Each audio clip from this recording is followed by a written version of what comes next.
A partir de este momento, te entregamos una clave para ingresar a China, para descifrar y descubrir la realidad y potencia de un país increíble. Clave China, mucho más que un programa radial, un viaje a un país, casi continente. Hola, ¿cómo están, queridos amigos y amigas de Clave China? Les quiero hacer una pregunta, apenas empieza el programa. ¿Cuánto tiempo somos capaces de sostener la mirada antes de que una pantalla nos pida el siguiente clic? Vivimos corriendo detrás de respuestas inmediatas, atrapados en una red neuronal global que pretende solucionarlo todo en cuestión de segundos, vaciándonos muchas veces las ganas de pensar, ¿no es cierto? Sin embargo, en el encuentro en el que estuve y que lo mencioné en el programa pasado, que trataba de encontrar ese hilo invisible entre la cultura oriental y la occidental, estuvo presente María Rosa Lojo, que cuando habló de China, la describió como una tierra infinita, donde los valores laicos se combinan con valores ancestrales y donde el encanto visual lo impregna todo. Una China, agregaba María Rosa, llamativamente poco narrada, incluso entre los propios escritores de nuestro país, de Argentina. Su intervención, debo decir, me cautivó por completo, me dio mucha curiosidad. Por eso hoy queremos compartir con ustedes la charla que mantuve con ella, un diálogo que también funciona como un puente perfecto para darle la bienvenida a este espacio que justamente se llama Clave China. Los invitamos a desarmar hoy ese vértigo diario. Vamos a tirar de ese hilo invisible que son el arte, la creación y la literatura, un tejido que nos conecta con el otro desde un refugio mucho más reposado, tranquilo, contemplativo, porque en un mundo que ruge como un volcán, la verdadera resistencia parece estar en hacer un poco de pausa. Dejemos que bajemos la marea del día. Antes de encender la palabra, vamos a viajar a través de la música.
滿足，前有三十路要數。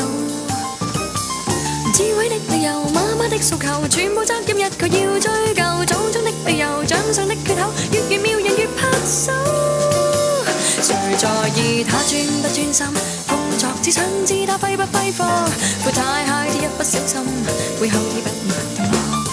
新鮮出版的週刊，太多激爆的炒作，要令到大眾都開卷快樂。記者、編輯、攝影先生，精密報告在寫就。酒店角落齊備超廣角的鏡頭，拍下各種酒與醜。難過愉快，潮水病態，某個某家裏逗留。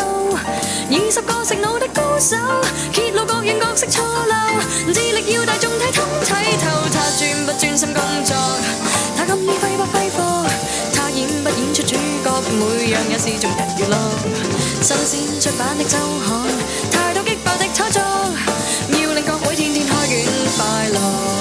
明謝你尖酸抵死的觸覺，封面小姐的肩膊，抽絲剝繭的追溯，製造低消費娛樂。花邊新聞的搞作，絕對不會太精確。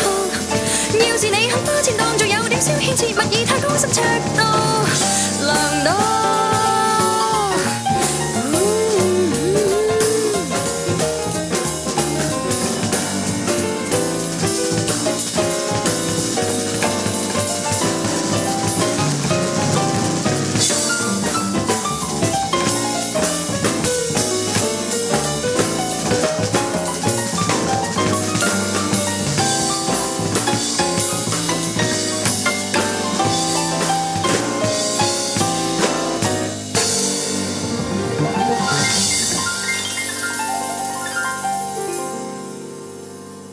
Y bueno, ya avanzando en nuestro programa, como siempre, el segmento informativo imprescindible, China en clave de noticias, en la voz de nuestro colega Enrique Gón del Grupo de Medios de China, con lo más destacado en materia informativa del país asiático.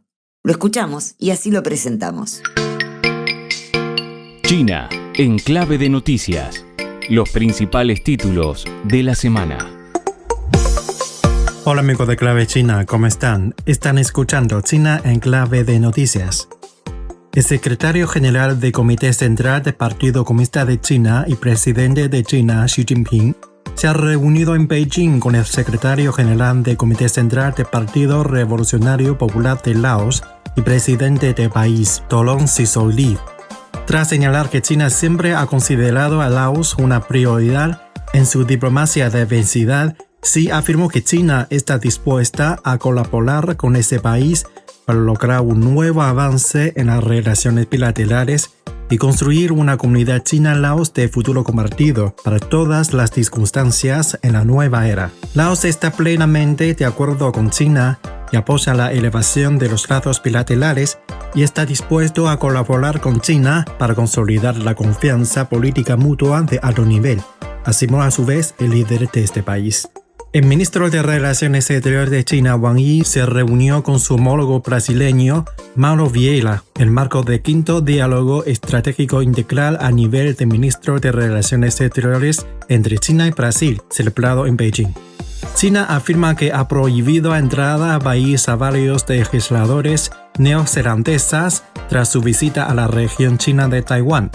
El Ministerio de Relaciones Exteriores señala que la visita hizo caso omiso de las serias preocupaciones y la firme oposición de China, violó el principio de una sola China e interfirió en los asuntos internos del país asiático. El Ministerio de Comercio de China afirmó que un informe reciente publicado por la Organización para la Cooperación y Desarrollo Económicos sobre las subvenciones industriales de China carece de definiciones conceptuales rigurosas, adolece de una selección sesgada de la muestra y extrae conclusiones parciales y arbitrarias.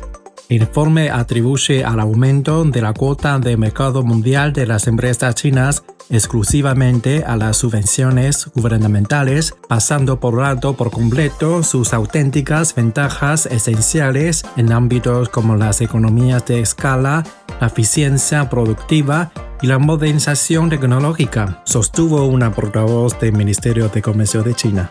El ministro de Relaciones Exteriores de Uruguay, Mario Lubekin, anunció el jueves 4 de junio la extensión de visado para los ciudadanos chinos portadores de pasaportes comunes. De acuerdo al anuncio de canciller, Uruguay dará a portadores de pasaportes comunes válidos de la República Popular China la extensión de visado para estancias limitadas de días. La medida es en reciprocidad a la tomada por las autoridades chinas en 2025.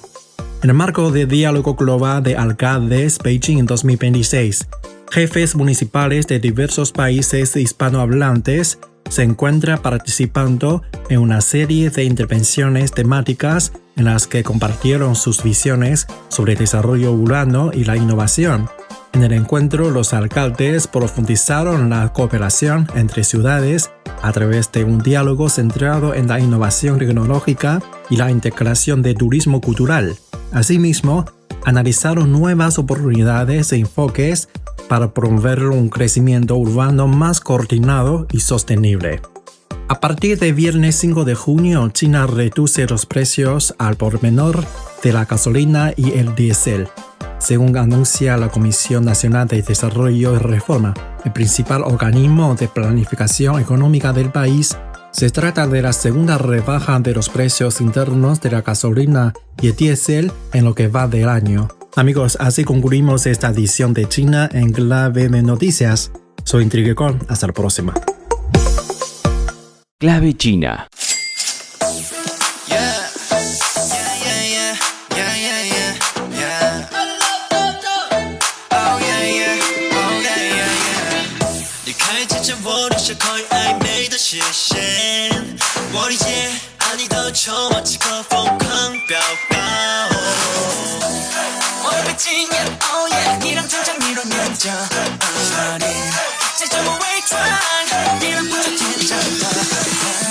Lipstick 下头酒红的 color， 啦啦啦啦，白色 champagne 泡沫里 shower， 啦啦啦啦，你的胸口透过就不在，我压抑的渴望已爆发出来，怎么办？爱就是一个漏斗，漏斗。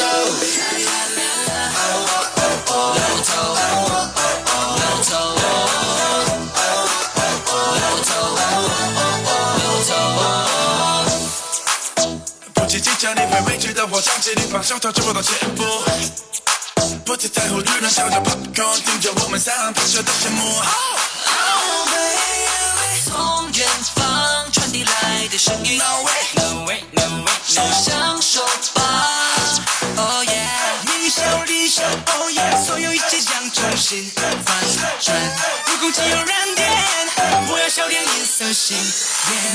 Lipstick 下头酒红的 color， 啦啦啦啦，白色 champagne 泡沫里 shower， 啦啦啦啦，一道伤感错过就不在，我压抑的渴望又爆发出来，向着你大声呐喊 louder，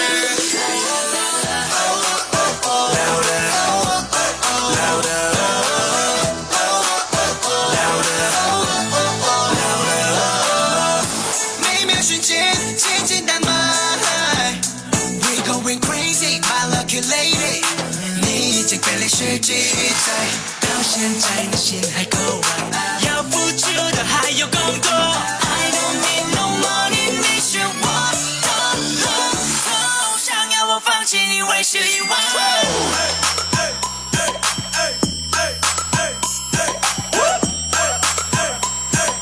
你可以清楚你的一切，下头酒红的 color， 白色 champagne 泡沫里 shower，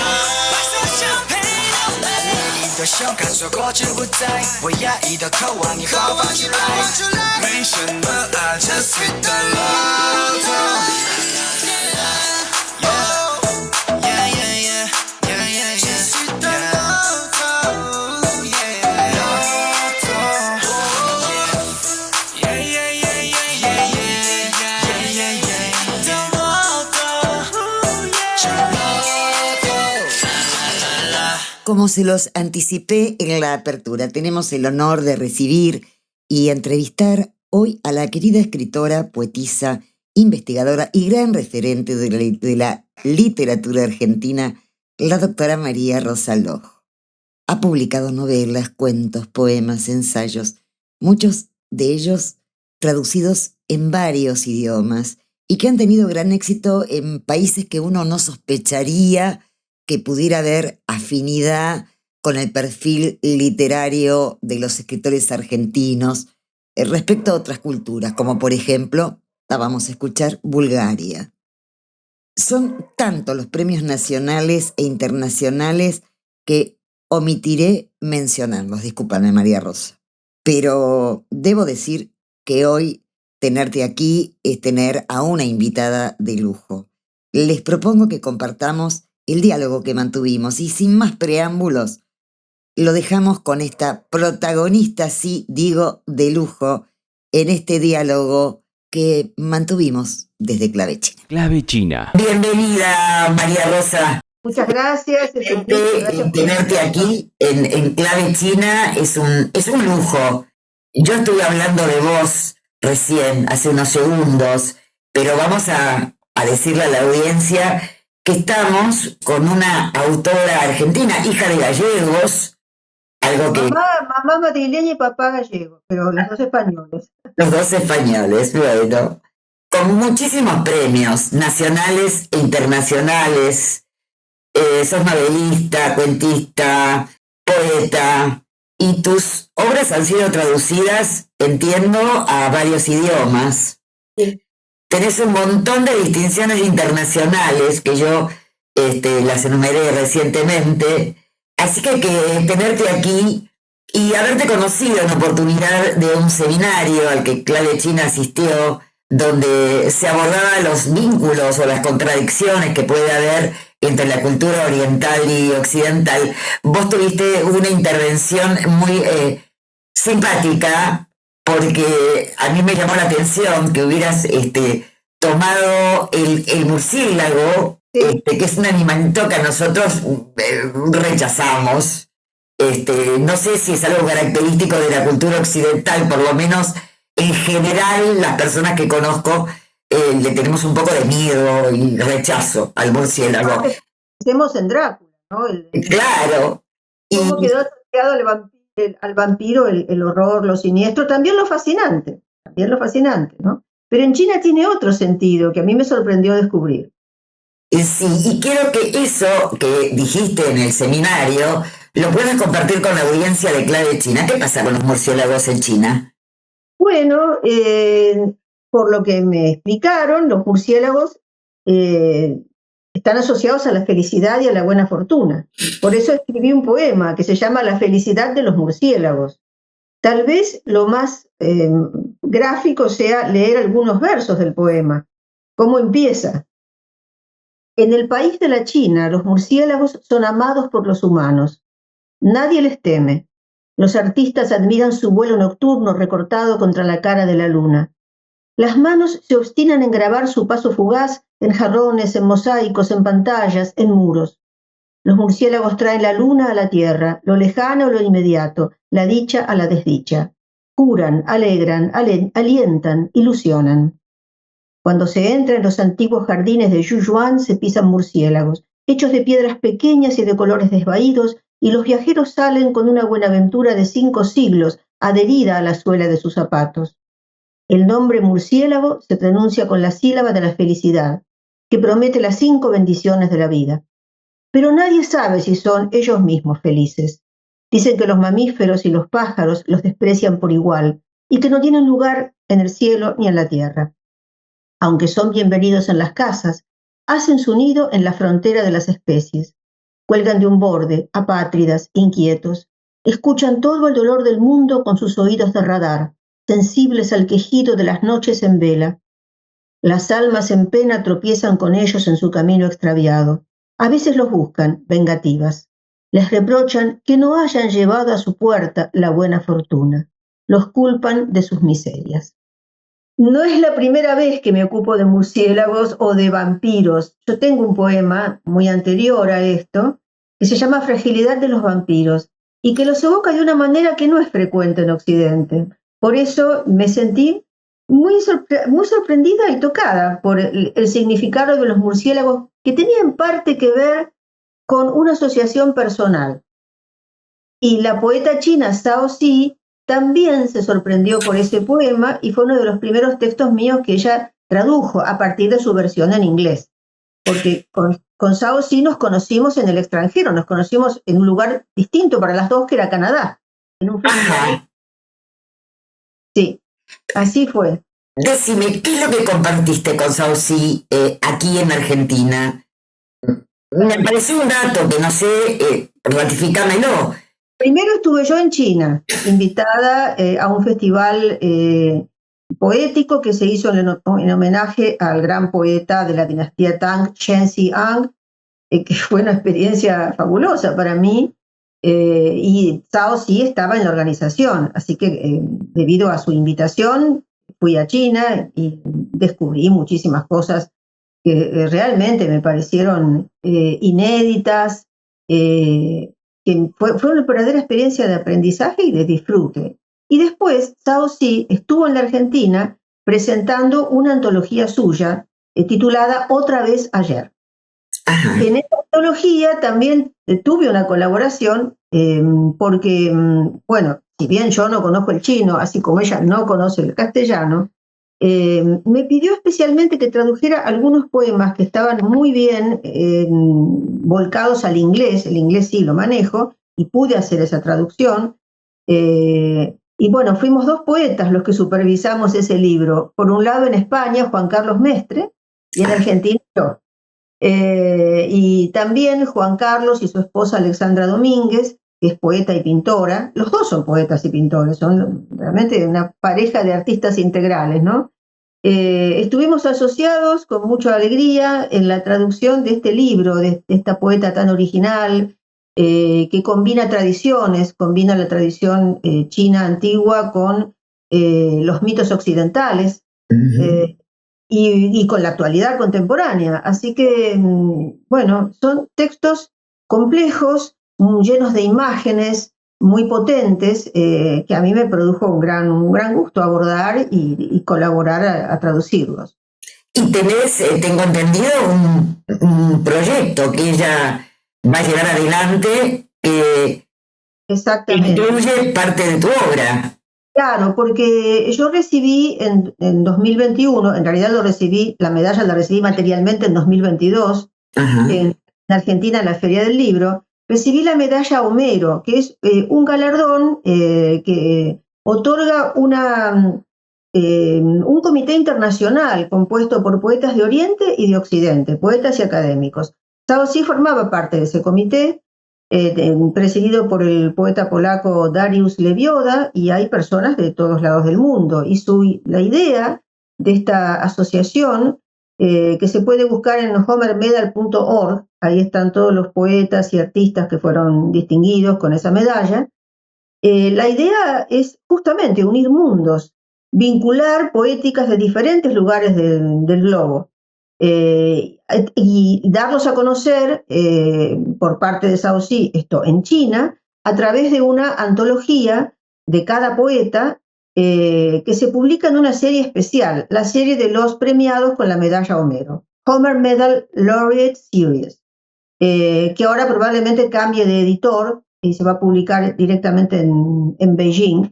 Y en este tema está trabajando justamente Zhao Zi. Viendo cómo traducir una antología de mi obra al chino. Que también es editora, ¿no? Una gran editora. Sí. Ella es académica, es doctora en letras, y es editora de la revista Poetry Periodical, que es una de las más conocidas, que tengo entendido, de China, de la Asociación de Escritores. Sé que en tu visita a China en el 2019 quedaste impactada con la convocatoria masiva que tienen los poetas en China, que es algo raro porque en general quizás es parte de mi ignorancia, pero no creo que aquí en Argentina sea realmente muy convocante en términos masivos la poesía. Parece siempre más circunscripta a grupos pequeños. Sí, a élites, realmente sí.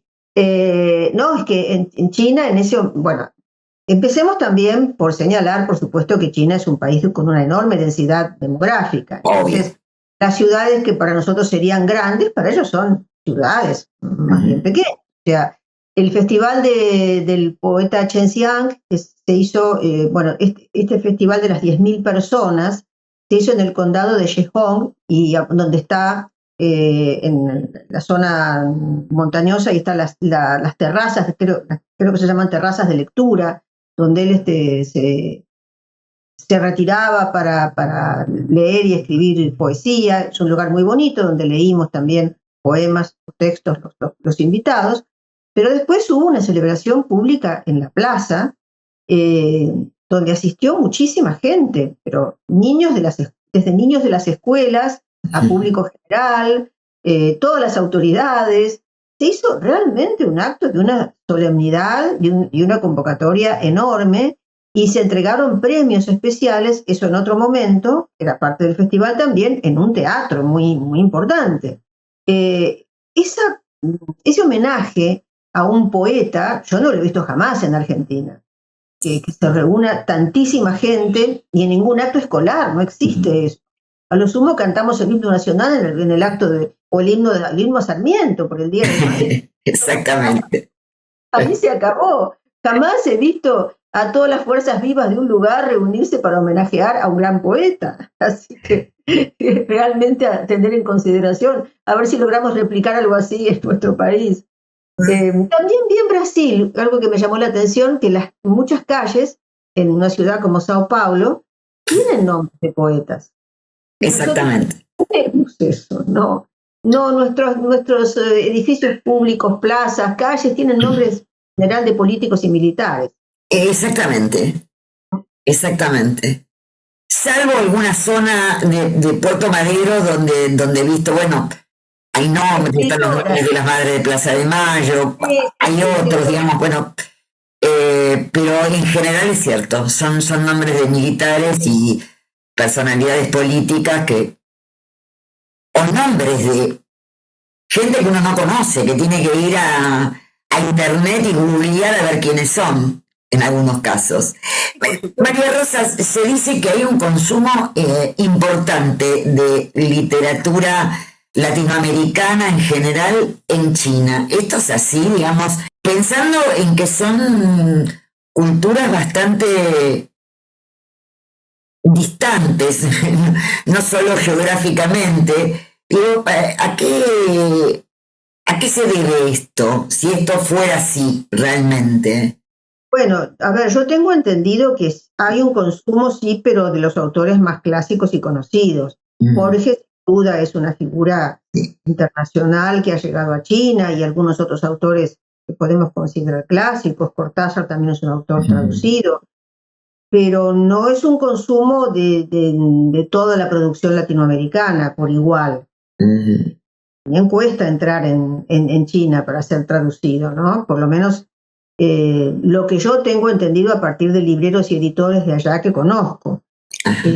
No es algo así general, pero va entrando, sí, por supuesto, va entrando. Hay países que en cambio tienen como un idilio con Argentina muy curioso. A mí me ha pasado, y a otros autores argentinos también. ¿Desde la perspectiva literaria? ¿A eso te referís? Sí, una especie de afinidad que, por ejemplo, en Bulgaria se traduce mucha literatura argentina. Ah, qué curioso. A mí me tradujeron 3 novelas en Bulgaria. O sea, primero empezaron con una, les fue bien, después otra y después otra, que es la de Victoria Ocampo, Las Libres del Sur. Victoria Ocampo y su tiempo de formación, ¿no? En la década del 20, que es una década tan movida para la Argentina y para la cultura. Y me acaban de decir que funcionó muy bien. Y yo soy una de las bastantes autoras y autores argentinos que han tenido un lugar en Bulgaria, desde los clásicos hasta los contemporáneos como yo. Así que no sé a qué se debe, es realmente muy curioso. Bueno, te felicito porque realmente son países que uno no los conoce tanto culturalmente, ¿no? Y se pregunta, es una curiosidad, es decir, ¿qué lo motiva? ¿En dónde está la coincidencia?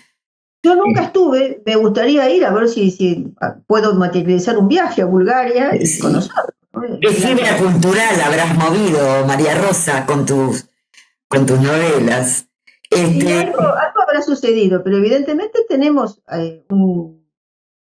intereses, intereses comunes. Algo sucede, o afinidades, no sé. El libro, por ejemplo, El árbol de familia, que es un libro sobre la migración, a ellos les tocó mucho porque me hicieron una entrevista en la Radio Nacional, incluso con mi traductora, claro, yo no entendía nada, me preguntaban.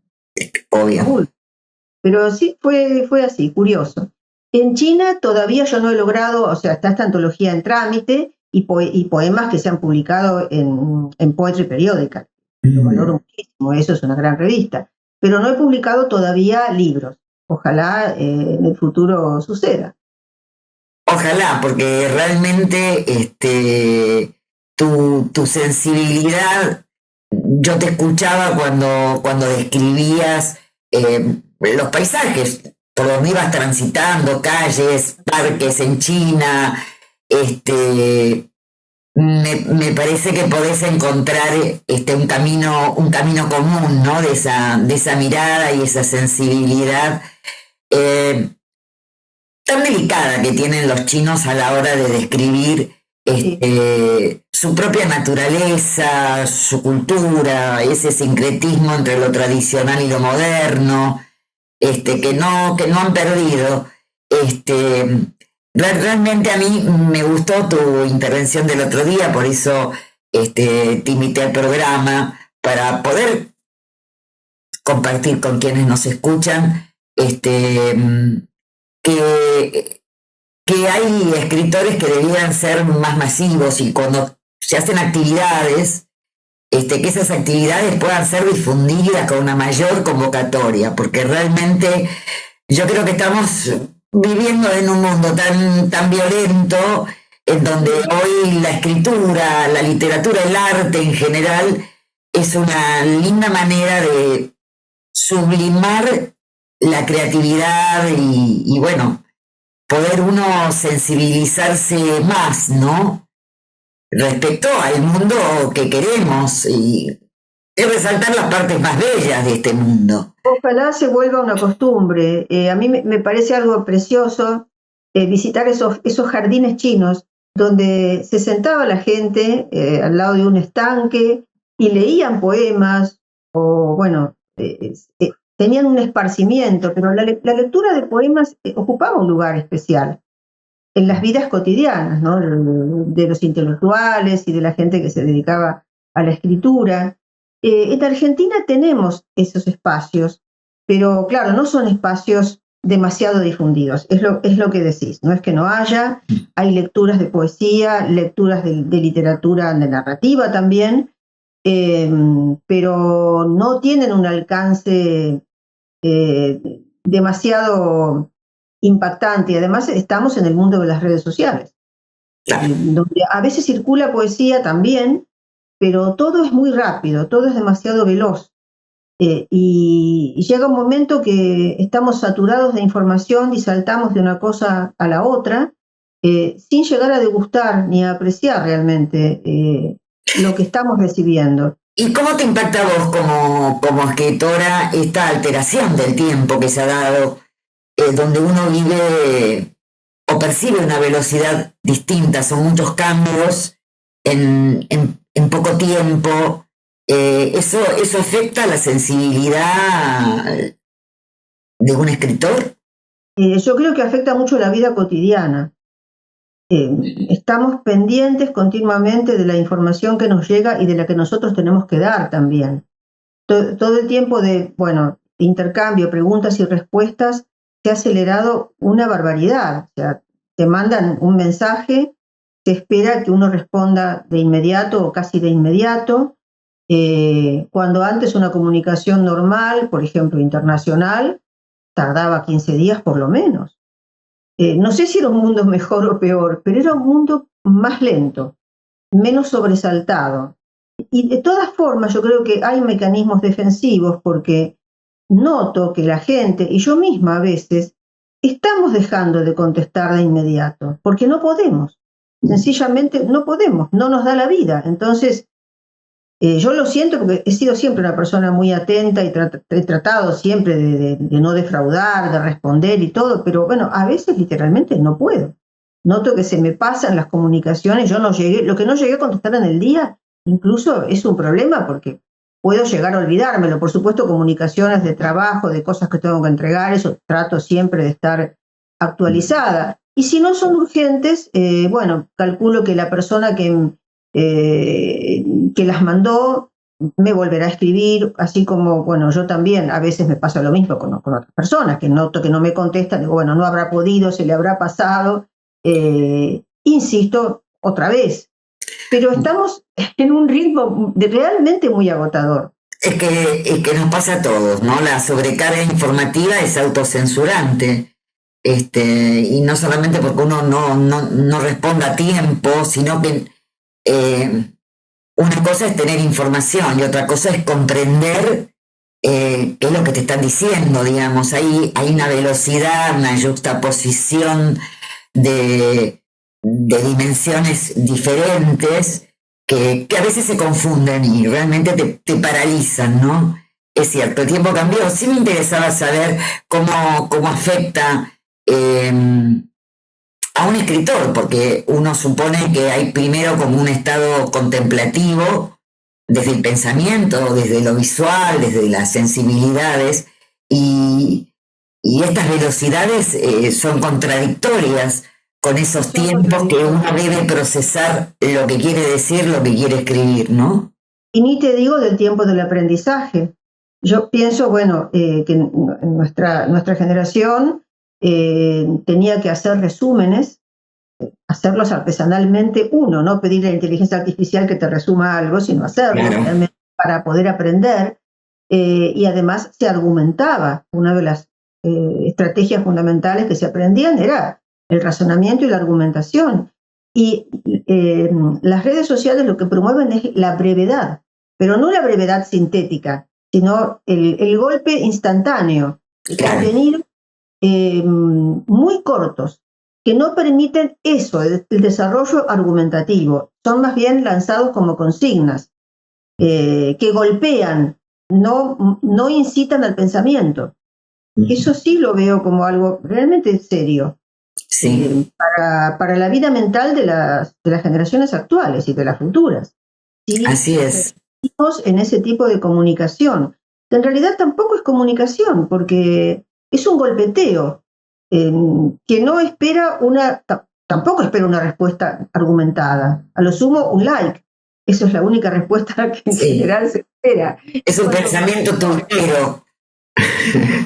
Y todo cuantitativo, además. El valor de una comunicación o de un posteo se estima por la cantidad de likes que cosecha, y estamos todos un poco sumergidos en esa rueda. Y parece que si no recibimos suficientes likes, no existimos, o vamos perdiendo valor en el mundo actual, ¿no?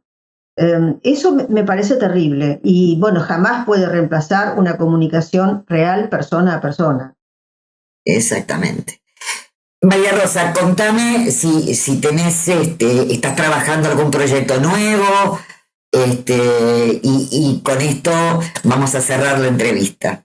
Sí, estoy trabajando en un proyecto nuevo, sí, no voy a decir en qué, pero es una obra probablemente mixta de ficción y ensayo, que tiene que ver con un tema que recurre para mí, el aporte que han hecho a la cultura las mujeres argentinas.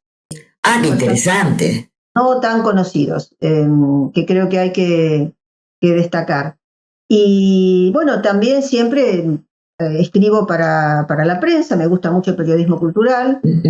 Con cierta regularidad escribo para Clarín, la parte de cultura y contratapas.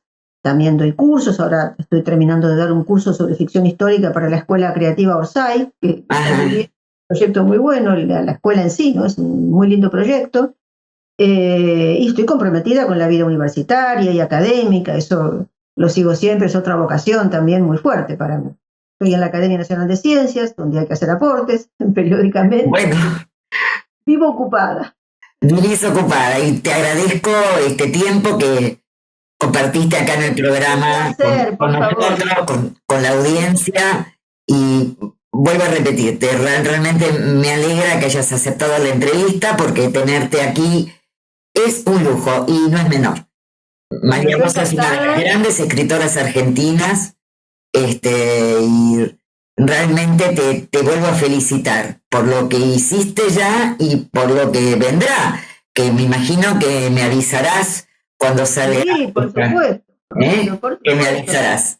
Por supuesto, dentro de poco espero que dentro de este año se publique una antología poética. Eso sí, ya la entregué. Saldría Personas del Zorzal. Así que cuando esté, es una muy bella editorial, y cuando esté, por supuesto que te voy a avisar. Bueno, muchísimas gracias, María Rosa, por estar aquí con nosotros en Clave China. Gracias. Muchas gracias a vos, un verdadero gusto estar en este hermoso programa.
Bueno, ustedes saben que el encuentro donde yo escuché a María Rosa, estuvieron destacados autores locales con una importante delegación de la Asociación de Escritores de Shanghái.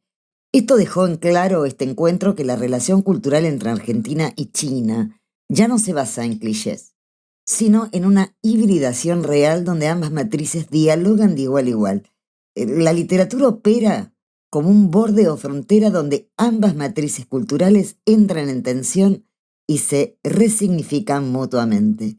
Así lo sostuvo Marcela Crespo Buiturón, que es investigadora del CONICET y directiva del USAL, que estuvo presente en este encuentro entre Oriente y Occidente.